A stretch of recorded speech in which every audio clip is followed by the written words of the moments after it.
Welcome to the month of December, and we got a lot to talk about as far as winter weather. We got one system ongoing right now across areas of the eastern U.S. Some areas seeing a very cold but beneficial rain, others heavy wet snow. So we'll give you some last little bit of information on that, and then by the time we move into tomorrow morning, this system will be done.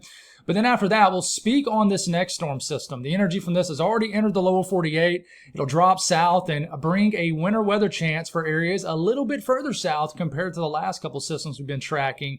And then after that, we'll speak on what's next as we move deeper into the month of December. Are we seeing any other time frames, risk for winter storms? We'll go over all of that, and then we'll round the video off with today's forecast. My name is Mitch. Good Tuesday morning. Hope you guys are doing well and have had a wonderful start to your week. Subscribe if you haven't. Like the video if you like it. And if anybody has anything I can pray about or pray over, please drop it in the comments below. Let's get rocking and rolling this morning. So this is our ongoing storm system across the eastern U.S. The bluest snow. You see a little bit of pink kind of between the rain and the snow. That is sort of a wintry mix. We got a little bit of ice in the favorite areas of the mountains of Virginia, West Virginia, even down into North Carolina, even though you don't see it much. I'm betting there's a little bit of freezing rain falling in some of these eastern slope areas of North Carolina. But this is a good old-fashioned snow event.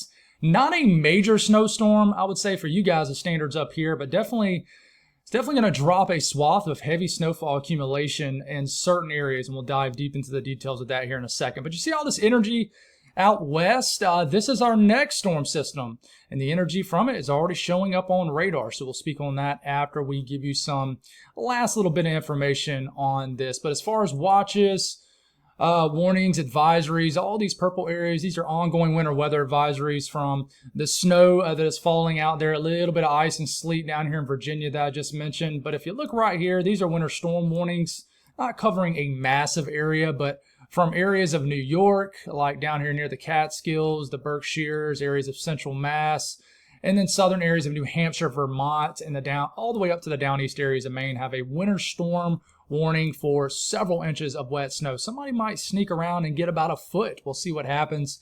We'll go over the latest model run from the HRRR, and we'll start it off around 11 a.m. So this is Eastern time. So if you're wondering what the time frame is and you live up here, just look right up here.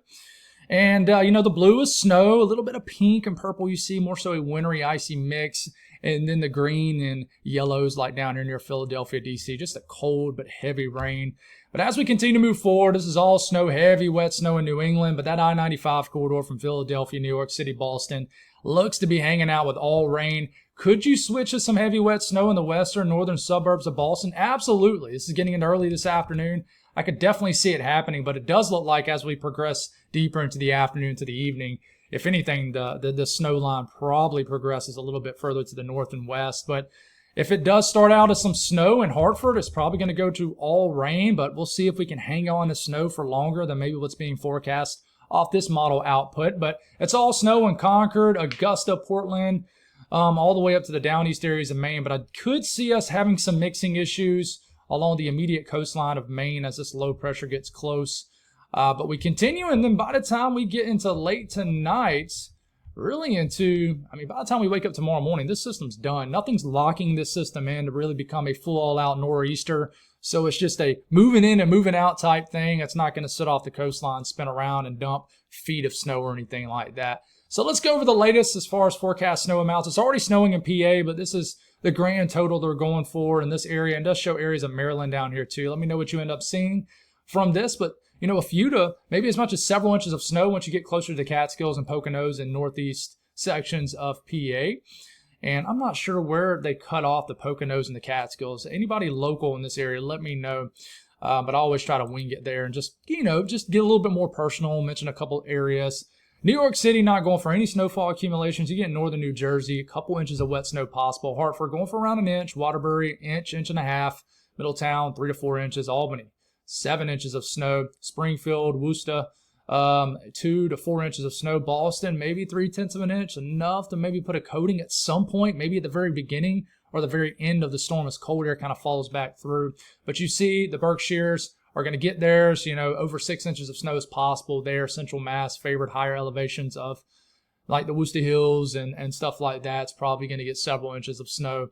500 feet makes a huge difference in these storm systems. The rest of New York, this is what you're looking at, a quick hitting snowstorm for sure. It's going to be a festive snow. So, the snowflakes are going to be like very cotton ball-like. It's a very marginal storm system, but cold enough for heavy, wet snow. So it's going to be a very festive-looking snow, and it's going to be heavy. But luckily, it's not going to drop, I don't think, a foot to a foot and a half of snow. Albany, good 7 inches. Just be just enough to get you into Christmas spirit, in my opinion. But not everybody's into that kind of stuff. I certainly am. I would love to have 5 inches of snow around Christmas time here in South Carolina. At Binghamton, around 5 inches. And then we head on up to the rest of New England. And, there's going to be a corridor from Manchester, up to Augusta, all the way to the down east areas. In this pink, where we could get over a half a foot of snow, but some areas could push 9, 10 inches of snow in these areas. Vermont, New Hampshire, especially the southern areas like Manchester, could get 8 inches. But the snow line, the rain snow line, very close to you guys. All right, so let's switch gears and let's speak on this next storm system. And I am hoping we have the entirety of the Euro model in play here. As we're moving forward, we're getting into tonight. I mean, this system's already entering the picture. Some snow will begin to fall in Wyoming and the Front Range and areas of Colorado. Denver's going to get their first legit snowfall accumulation of the season starting tomorrow morning. So I think we need to show some attention to our friends here and family here in the Colorado area. But that is some moderate, even heavy snow along the Front Range. So going to get ready tomorrow. Festive, snowy day. Not a huge snowstorm by any means, but definitely some energy out. We get into tomorrow afternoon. Some snow begins to drop down into Kansas, the panhandle of Texas, the panhandle of Oklahoma. Look at the heavy snow riding down the higher elevations of New Mexico. Here's some southern stream energy starting to pop its head. Okay, that's some light snow in Kansas. Look at this little area of snow here in Missouri. This is getting into Thursday morning. And we got a little bit of snow trying to move into the Oklahoma City area. And then it just kind of loses interaction. Now, if we can get some moisture getting tossed just far enough north enough here in Arkansas, maybe a little snow kind of from Little Rock points north. I want to watch Thursday evening in this area, but then the system kind of heads out. But you can already tell it's tapping into some more cold air in Tennessee as we continue to progress this forward. But what about the GFS? Almost swallowed my spit again. I don't know what's up with that. But anyways, if you're a new viewer, like, dude, what is this dude talking about? In my last few videos, I've been swallowing my spit. But anyways, I know that's nasty. Let's keep going. But we start to move into Wednesday morning. What does the GFS show? Same thing, quick hitting snow event across Colorado in the blue. It's going to drop a few to several inches of wet snow. There's that southern stream trying to kind of rear up down there in Texas, Louisiana. And we got some snow late tomorrow night, Thursday morning, breaking out across areas of Kansas, the panhandle of Oklahoma, Texas. And then there's just kind of a miss of a connection here, but a little bit of light snow Thursday morning showing up near Amarillo. And you can see the moisture bubbling up into Arkansas, the Arklatex area, southeast Oklahoma. It's a good rainstorm for the deep south again, not cold enough that far south for any snow. And then, it just doesn't show much at all. Now, I do want to move this a little bit forward because the GFS starts to get aggressive as we start to get to the end of this coming weekend with another clipper and brings more snow to the Midwest. We'll speak more on that as we need to. But I do want to show some love to Colorado because this is forecast snow amounts on the National Weather Service. Going for 3 to 4 inches in Denver, Castle Rock 5 to 6, Colorado Springs around 3 inches. So definitely along the Front Range, a few to several inches of festive wet snow is on the way. And, I do want to show some love also to northern areas of New Mexico. And a few inches of snow is on the way. This only goes out to 11 p.m., so still could be snowing a little bit in these areas. And then to just look at the Central Plains here, this is the Euro Ensemble mean of snowfall. And make sure we're all the way through. We are, so we're good here. Let's just double make sure.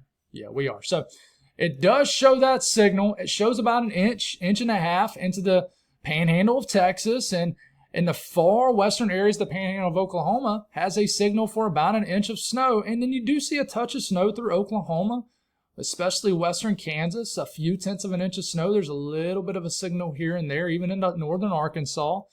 So I want to see how this goes. I do think as we get to the end of this work week, we're going to have a little bit of snow, kind of like how we started it yesterday, and just a little bit of wintry weather down here in the southern and central plains. So we'll watch for it. We'll fine-tune this as we go, but did just want to spend a little time on the southern plains here. Now, let's talk about the eastern U.S. There are some huge question marks with this, guys. Big question marks. We're going to kickstart this off for Thursday morning. Here comes the energy I just spoke about for the southern plains. You can see there's already a little northern stream energy up here. You see this thin area of snow working its way in Thursday morning across areas of the Midwest and the Ohio Valley.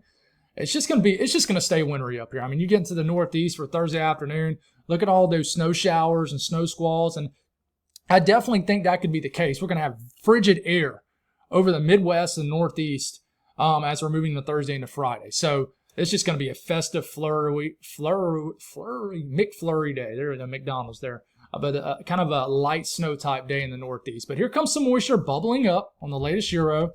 And it actually there's enough cold air tapping into the northern fringe of this moisture to be a little bit of light snow in northern Tennessee, southern areas in Kentucky as we're starting to get into the wee hours of the morning, Friday morning. And then here it is. We got an all-out winter weather event breaking out across areas of the upper Southeast and the Mid-Atlantic. This is Friday morning. Shows some snow in northern areas of North Carolina. The pink is a little bit of freezing rain. We'll get a little bit closer to this here in the next day or so when we get in the short-range models, which we're getting close to already. But you see the dark blue. That's some snow breaking out across western, southwestern areas of VA, southern areas of West Virginia, eastern Tennessee. And we keep this going, and it kind of gets almost sheared apart. I think the northern stream is so aggressive, it sort of prevents this from riding up the coastline, but it gets a little bit of light snow Friday afternoon, getting all the way up to the DC, the Delmarva area, and the Tidewater, and then it's done, and then some more moisture tries to get going here, shows a little bit in southern New England, and we continue just to have a feed of moisture. So the southern stream, you see down there near Georgia, South Carolina, Alabama, southeast North Carolina, continues to be active. And then we have a little bit of energy. It tries to dive in at the end of the run, but then we lose kind of some energy to the south. But we got to watch this clipper. And the reason I say watch what happens deeper into the weekend, because if you look at the GFS, it shows things getting a little fuzzy and fishy out here. Same thing with the GFS. Here comes the moisture. It's not near as wintry as the Euro, but it is starting to tick towards the Euro. Get some moisture far enough north. This is midday Friday. Got a little bit of winter weather, as you can tell, breaking out across areas of Virginia, southern West Virginia, a little bit in Kentucky. Not as cold as the Euro run, though. And on the northern fringe of the moisture shield here, Friday evening, it does show a little bit of snow. I think it will be cold enough up here in the areas of the Mid-Atlantic, most of the Mid-Atlantic, and definitely in the Northeast for winter weather. It's just, is the northern stream going to calm down a little bit so this energy can ride up the coastline? I don't know if it will. It doesn't look like it is. And then we continue, we get into Saturday, and you think, okay, we're done. But, one thing that is different between the GFS and the Euro is the Euro continues just to have a rainy weekend across the Southeast. The GFS keeps things a little bit further south. And then, what changes with the GFS is we have more moisture later into the weekend to the south. And we have this aggressive piece of energy coming in from the north, like a clipper. But the cold air is mainly kind of jumbled up to the north, and we got snow riding across the Midwest. And does these pieces of energy sort of connect here as we get to the end of this coming weekend, early next week? And they do on the GFS, and it actually turns into a moderate snow event across areas of the Mid-Atlantic, including DC, northern VA, West Virginia, southern PA, and a little bit of snow into the Tidewater, Delmarva. And the dots try to connect. You see that low pop off as we're getting into next Monday evening across the Southeast. And we actually got a little bit of snow flying around the higher elevations of the mountains, a little bit of snow flying around here across the Mid-Atlantic, and something tries to get going there. So, what's wild to me is if you look at the latest Euro AI model from overnight, it shows a snowy scenario too. This is Friday morning, and it shows snow all the way down into the western sections of North Carolina, northeast Tennessee, a little bit of snow into Virginia, West Virginia, and even Greensboro. We're real close to Raleigh and Charlotte. And then this heads on out, and yeah. So, man, what gives? What's coming? Well, if you look at the Euro ensemble from overnight, okay, this is going to be a 24-hour period, so you're going to see stuff appear and then disappear and vice versa.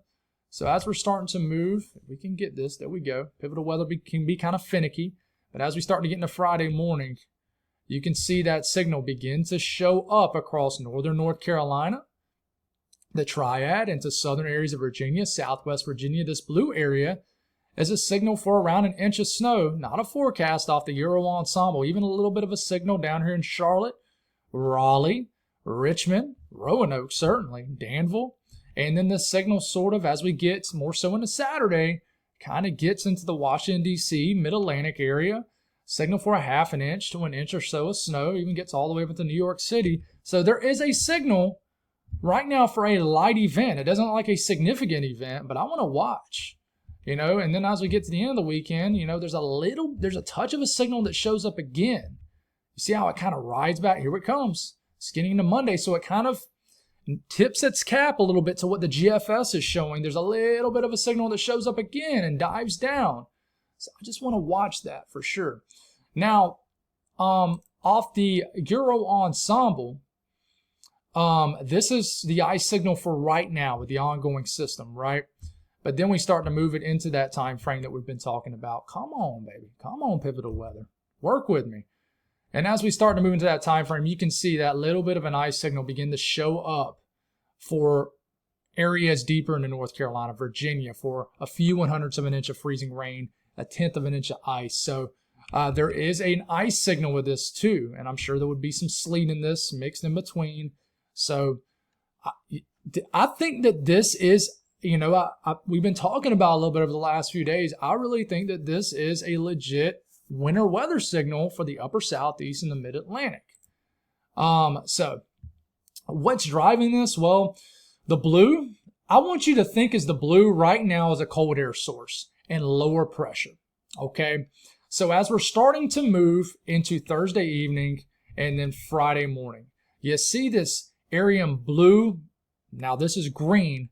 This is our cold air source. So this is driving cold air down the northeast. Frigid day Friday for the northeast and down into the mid-Atlantic and the southeast. So this is creating a cold high somewhere over the mid-Atlantic because this thing, quite literally, let's use a smaller one, kind of drives some cold air down into here. Okay, at the same time, you see this little extension right here of the blue? That's a lower pressure trying to swing in. Now, that's a little bit of northern stream energy. It's probably trying to tap into some southern stream energy, and this cold air source is throwing some cold air down. Another great way to see this is high pressure and low pressure. I know a lot of people immediately assume high pressure with warm air, but that's not the case. Just quickly Google and it'll explain it. I don't want to get too lost in the sauce here, but in the details. But that cold air source, as we're getting into the wee hours of the morning, this coming Friday morning, kind of locks in a cold high pressure. This case is a 1031, and let's look at the latest.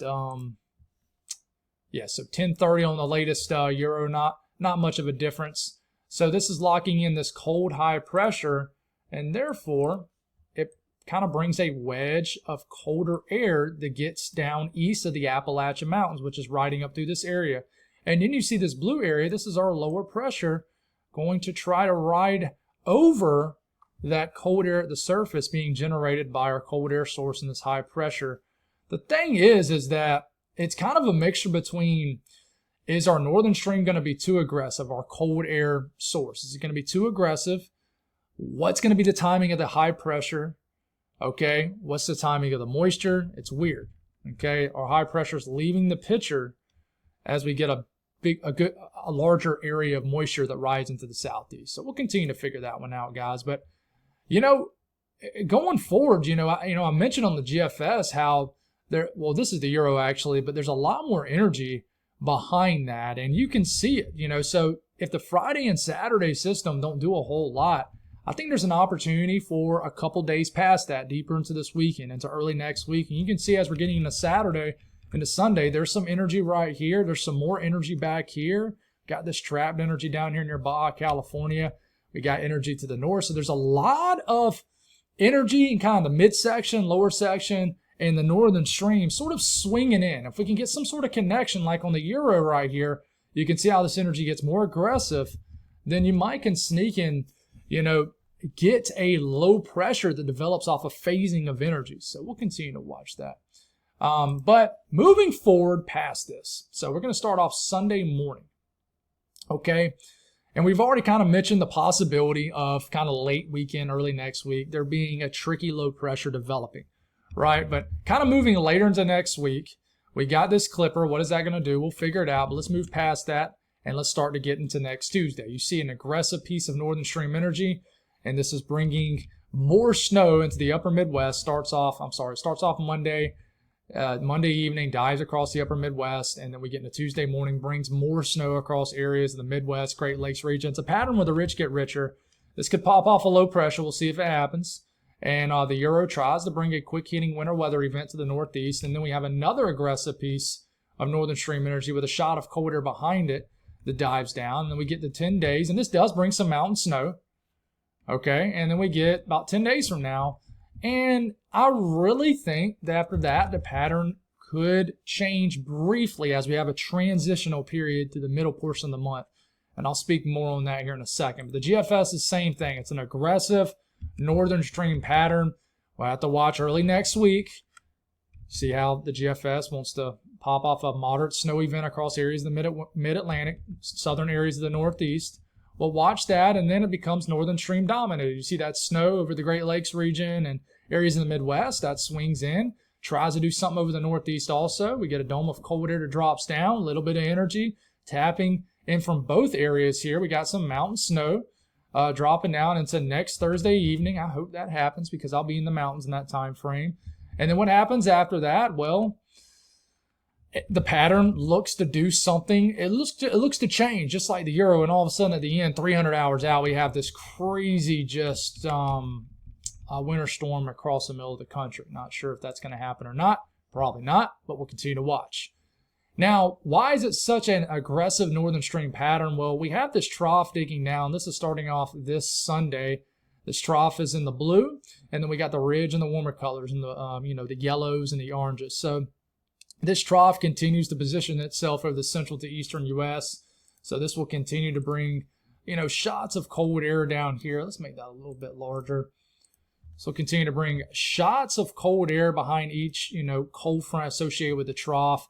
And this will also bring energy dropping down from the higher latitudes. Now, can we get some southern stream energy to work with it to create maybe a bigger storm system? That's something we need to watch. And just because we have a bigger storm system doesn't necessarily mean we got a winter storm or anything like that. But this will consistently provide areas of energy just mainly associated with the northern stream. And that is because this trough, even though you can see the blue all the way down to the northern Gulf, it's not really aggressively digging south. Even though it looks like it is, it's not. We need some of these color corridors right here kind of diving deeper. So this is, though, digging enough south to bring cold air to the south. So, we keep going here, and, the trough kind of reinforces itself a week from today, and you can see it continues to dive down a little bit more aggressively across areas of the mid-Atlantic, and the southeast could bring some energy a little bit further south. And, we get about 8, 9, 10 days from now, and a classic looking pattern of a ridge in the west and a trough in the east, and it just continues. Now, one thing that's not working really in favor to, I think, really push this trough further south is this what we call positive EPO. Basically, it's colder in Alaska. Does look like we got some ridging starting to flex in areas of western Alaska, but this is working in our favor. The blocking the higher latitudes, this is helping to kind of, I would say, keep a persistent trough in place over the eastern U.S. But typically when one thing works in favor for us, the other does not. So it's hard to ever get a perfect pattern. But one thing I'm seeing is a mid-month pattern shift. I just don't think it's going to last long. So, and listen, this could change. I have reason to believe it will, because that has been the common theme. It's for the long range to drop a trough in the west and flex the ridge in the east, and then it flip-flop as we get into the medium range. But it does show a ridge building about mid-month. And I know I'm going to get in the comments, winter's over, blah, blah, blah. But, we got to continue to watch this. And if you do look at the very end of the run, it shows the dome of cold air building again up here and the ridge already being smashed. The good news is, as we begin to see ridging back into Alaska, but we lose our blocking up here in the higher latitude. So it always, flips, but this is 360 hours out, folks. So it's pretty far out. And you can really see as we're getting into this weekend, there's more energy in different kind of latitudes of the atmosphere, right? As we're getting into this weekend. So we got energy here, we got energy here, and this is the 500 millibar smoothed out Euro ensemble. But as we move past this time frame, watch Monday. Everything starts to come out the north. Like you see this, Everything starts to come out here. You're not seeing a whole lot down here, just a lot of northern stream energy. Doesn't mean that something tricky can't happen, but it does look like a northern stream dominated pattern. So we'll continue to watch that. That's my filler phrase, by the way. I don't know if you've noticed that. We'll continue to watch that. Or that's interesting. That kind of helps me lead to the next panel, right? But we look at the Euro ensemble as far as temperatures compared to average. The blues, the greens, and different shades of purple, that is well below average temperatures. And look, it stays in place for the eastern U.S. The western U.S. looks warmer than average, and it continues in cold, cold, cold, cold, all the way to past 10 days. And one would argue we should probably stop right there, but it looks cold all the way through about 250, 300 hours out, and then we start to see some warm air enter the middle of the country. But then at the very end of the run, you can see cold air starting to re-enter the northern sections of the country. But that's pretty far out. So we'll continue to watch all this. You know, if we look at the MJO, listen, it still looks favorable, and I didn't have it pulled up, so I'm actually going to pull it up on the fly because we got a little bit of time here. And if you look at the Euro ensemble, it shows us still fully getting, and we're just going to look at this. This is the Euro run. Okay, remember, if you haven't been tuning in, if you're new to the channel, okay, let's draw on this. Phase 6, 5, and 4 are warm phases. Phase 7, Phase 3 are transition phases. Phase 8, 1, and 2 are our cold phases. Okay? Doesn't mean you can't get cold shots in the warm phase, because you can. They're just normally quick. Doesn't mean you can't get warm shots in the colder phases. So where are we and where are we heading? Well, 1, that's December 1. That was yesterday. Like that one right there. We're in Phase 7. Today is December the 2nd. We're still technically in Phase 7. If this is correct, we move into Phase 8 tomorrow. Doesn't mean the atmosphere just immediately starts dropping haymakers of snowstorms. There's normally a lag. And there's always a question mark, whether it's a week, 5 days, 2 weeks. There's not arguments, but there's definitely conversations about that out there. The MJO is still something we're all trying to figure out. But this thing gets fully in Phase 8, the better phase, and just kind of hangs out here, does some loop-de-loops, and tries to get into the circle of death. We call that the COD, circle of death, because once this gets into this area right in here, it's a very low amped whatever phase it's in. So, you know, there's question marks on, hey, if this gets into Phase 8, but then kind of hangs out right into here in a very low amped phase of Phase 8, then the atmosphere isn't going to respond to the favorable phase because it's very low amp. So, you know, if you got a highly amped Phase 8, then the atmosphere is highly in favor of that phase. Think of it like that. If it's a very low amped phase of this, then you're not going to get a lot of response as far as, you know, winter storms and cold air. But that doesn't mean everything. Listen, I mean, we've had some monster winter storms in Phase 4 and 5. And we've had some crazy weather in this area right here before. So I call it the circle of confusion, honestly. So we'll continue to try to figure all this out. But as far as today's weather, you know, I've been leaving you guys hanging with this. We got a washout across the southeast. I mean, just tons of rain, cold rain. But the good news is by the time you head home from work, a lot of areas will be clearing out and we're done in just a cold night ahead. Okay, the way December's supposed to be, right? We've already talked about the Northeast. We're going to skip that. South Central U.S., we've already kind of talked about this area too. Some snow will begin to move into Colorado. You can see the blue in the top of your screen. And this will be kind of a quick-hitting snowstorm up here. We got winter weather advisories already up. And then the North Central U.S., here comes some northern stream energy diving in. So we got a little bit of snow in South Dakota, areas of Minnesota, getting into Wisconsin later tonight. Just padding the snow stats up here in the UP of Michigan. Nothing too crazy. A little bit of snow diving into central Wisconsin. And then as we wake up tomorrow morning, just a festive day with a little bit of lake effect snow ongoing. It's cold up here. We're going to freeze up this lake fast. But snowfall between now and next 36, 48 hours, adding to the additional snowfall totals you already got. And then lower Michigan, this is what you're looking at. Another several inches of snow up against Lake Michigan. So about an inch of snow is possible in Chicago. Detroit, another inch and a half of snow. So this extends all the way out to about 1 a.m. Thursday, by the way. So more snow on the way. Western U.S., we got that energy dropping down that we got to figure out for the Mid-Atlantic. So some snow across the northern Rockies, but still not very cold out there. It's cold across the eastern U.S. for sure. Florida is the only state that is just chilling in tropical type weather. Northeast, it's cold. Mid-Atlantic, chilly. And of course, this area is definitely being modified colder because of all the snowpack on the ground. But it's definitely froze up and we got much colder air on the way. Western U.S. continues to be warm for early December standards. So that's all I got. Let's create a timestamp. Let's freeze this radar here and let's do a Bible devotion this morning. So I got Romans chapter 16, verse 17 through 18.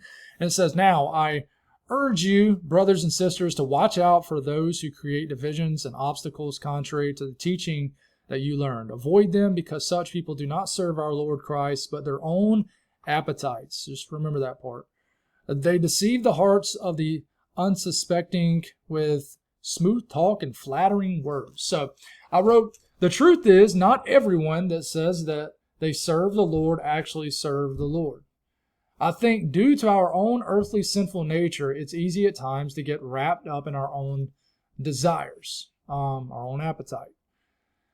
Do these people acknowledge that struggle, or do the things needed to stop that struggle? So, so what I'm trying to say is, do you just say, I am who I am. I sin by nature, so, it's just going to happen. Do you take on that mentality? Or is it, man, I struggled today. I sinned. It's going to happen. Let's try to get better tomorrow and make that not happen again. Because I know people in my walk. I met people that kind of have that mentality. Like, I am who I am. And people are going to disagree with this, but I don't like that. I don't like that saying, I'm stuck in my ways. I am who I am. Man, you can always get better. And if you are who you are, then chances are who you are, you're a sinner. We're all sinners. It doesn't matter if we're, trying to do good or just being comfortable with being bad, a sinner. You got to at least strive to be the best you can be. You're never going to be perfect. You're always going to fall short. But continue to fight off that sinful nature, I guess is what I'm trying to say. I said, stay away from people that are trying to rock your firm foundation. Do they embrace that sinful walk or try to win others over with how they are? So I think I got some things mixed up there, but I hope you got the general message, guys. The sad truth is, I mean, sometimes you go to church and, you're around people at church that maybe you see every single day that really, truly don't even know Jesus. And so, I think that sometimes that some people go to church and they let things kind of scare them away and not go back. So they say, I don't need church. And we're not going to get into that. But all I can say, guys, is what I take from that a lot is, stay away from people who have become very comfortable in sinning. That's the big thing I take from that. There's a lot of people that are just comfortable in sinning. And a lot of times those are people that say they're Christians. That's what I'm trying to get at. And, you want to surround yourself by people that are trying to get better for Christ. So, and I'm not saying don't help people and in a Christ-like way call people out who are sinning that say they are a certain way, a Christian, a follower of Christ, but you get what I'm saying. I hope you do. But anyways, that's all I got. Thank y'all for tuning in. God bless all y'all, and y'all have a wonderful day.